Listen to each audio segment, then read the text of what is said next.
Some brothers, what they do, they make dua, they make dua, they make dua. And Allah's Messenger sallallahu alaihi wasallam said, Allah, He loves it, or He accepts his dua of his servant, ma lam yasta'jil, as long as that servant hasn't become hasty. There's a hadith, I think in either Tirmidhi or Abu Dawud, one of the two.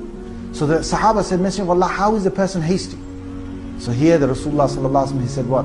He said, as long as the person says, as long as the person carries on doing dua and he doesn't say this, he doesn't say, I made dua to Allah and Allah never accepted it. That's being hasty.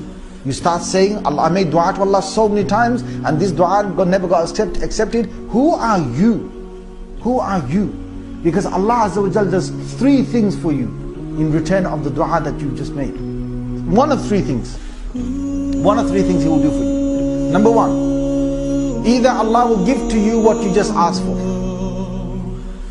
Number two, you didn't get what you asked for, but Allah will give you something in return of that. Something else in return. Oh, He will save you from an affliction. He will save you from an affliction. You didn't even know it. You made dua that, oh Allah, please, oh Allah, I want this thing, and I want this thing, or this job. Oh Allah, I want this job. Oh Allah, I want this job. You're making that dua.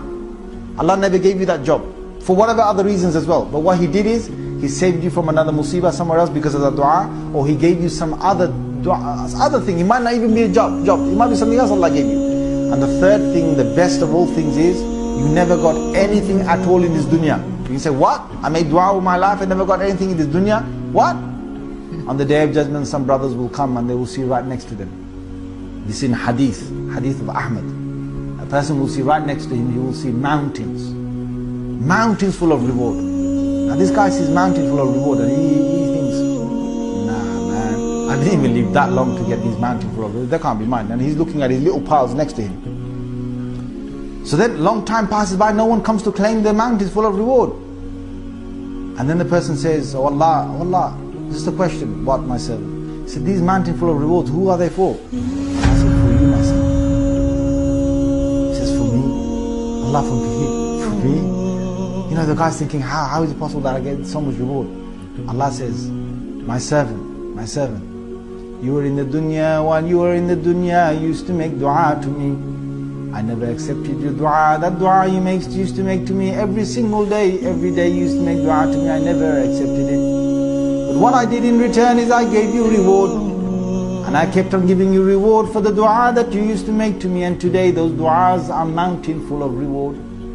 Those duas you made that you never got, mountain full of reward. And he will say, oh Allah. He will say to Allah, what will he say?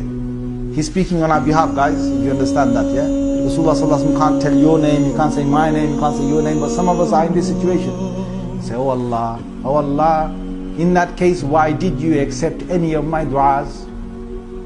In that case, oh Allah, why didn't you reject all of my du'as in the world? Reject all of them, so that I would get plenty more mountainfuls on the day of judgment.